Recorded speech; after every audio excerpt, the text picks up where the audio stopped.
ఈరోజు మనం హెల్దీగా పిల్లలకి ఆయిల్ లేకుండా మంచి స్నాక్స్ రెసిపీ చేసి పెడదాం రండి. అందులో ఏమేమి వేస్తాను, ఎలా చేస్తానో చూడండి. మన వీడియో లాస్ట్ వరకు చూడండి. లైక్, షేర్, సబ్స్క్రైబ్ చేసుకోండి. ఇగోండి, నేను 1 కప్పు ఉప్మా రవ్వ తీసుకున్నాను. అదే కప్పుతో మనం పుల్లని పెరుగు తీసుకోవాలి. పెరుగులో ఉప్మా రవ్వ మొత్తం కలిసిపోవాలి.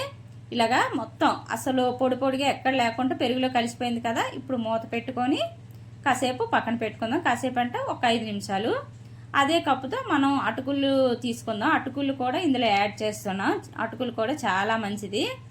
ఆయిల్ అంటూ ఉండదు ఇందులోనూ. చూడండి, అటుకుల్లోని కొంచెం నీళ్ళు పోసుకొని ఇది ఒక 2-3 నిమిషాలే మనం అటుకులు నానబెట్టుకుందాం. ఎక్కువసేపు అయితే అటుకులు నీళ్ళంతా పీల్చేసుకొని తడి బాగా లూజ్ అయిపోతుంది.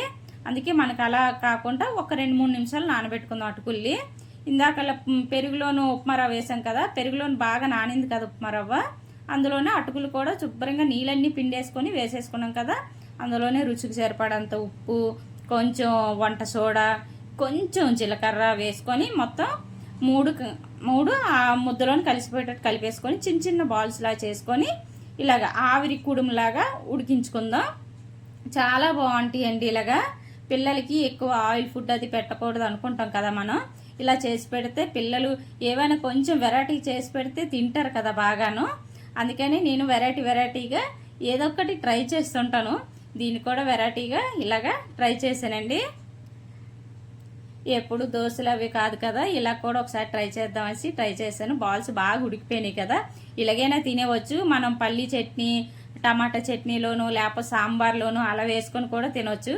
అలా అయితే ఎప్పుడు రెగ్యులర్గా అయిపోతుంది కదా. అందుకని కొంచెం వెరైటీగా ట్రై చేస్తాను. ఆ బాల్స్ని పక్కకు తీసి పెట్టుకున్నాం కదా. ఇప్పుడు కళాయి పెట్టుకొని అందులోనే ఆయిల్ పోసుకొని అందులోని పోపు, మినపప్పు, జీలకర్ర, ఆవాలు వేసుకొని అవి కొంచెం చిటపట్లాడినాక కరివేపాకు కూడా వేసుకుందాం. ఇందులోనే వెరైటీ ఏంటంటే కొంచెం నువ్వులు వేసుకుందాం. నువ్వులు చాలా బాగుంటాయండి. సుజీ బాల్స్ అనమాట ఇవి.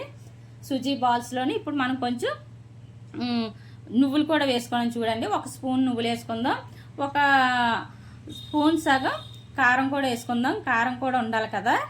అందుకనే కావాలంటే మీరు చిన్న చిన్న ముక్కలు ఏంటివి పచ్చిమిరపకాయ ముక్కలు అవి కోసేసుకోవచ్చు. చూసారా, నేను హోటల్ స్టైల్లో ఎలా హోటల్లో ఇలా అంటారు కదా, అలా చేస్తుంటే మా పిల్లలు ఆహా చెఫ్ అంటారు. అంటుంటే దాన్ని మరొక రకంగా ఎగరేస్తున్నా. కింద పడితే మొత్తం నేలపాలు అయిపోతుండే. కానీ అలా కాదులేండి, చాలా బాగా వచ్చినాయి. టేస్ట్ అయితే సూపర్ అదిరిపోయింది. పిల్లలు తింటుంటే చాలా బాగుంటారు. మీ ఇంట్లోని కూడా ఇలానే ఉంటారు పిల్లలు. ప్రతి ఇంట్లోనే ఎవరో ఒకరు ఉంటారులేండి ఫుడ్డీ. మా ఇంట్లోనైతే మా అబ్బాయి ఏదైనా నేను చేసింది తిని చాలా బాగుంది అంటే, ఎవరైనా చేసింది కొత్తగా అది కూడా ట్రై చేసింది బాగుంది అంటే చాలా సంతోషంగా ఉంటుంది కదా.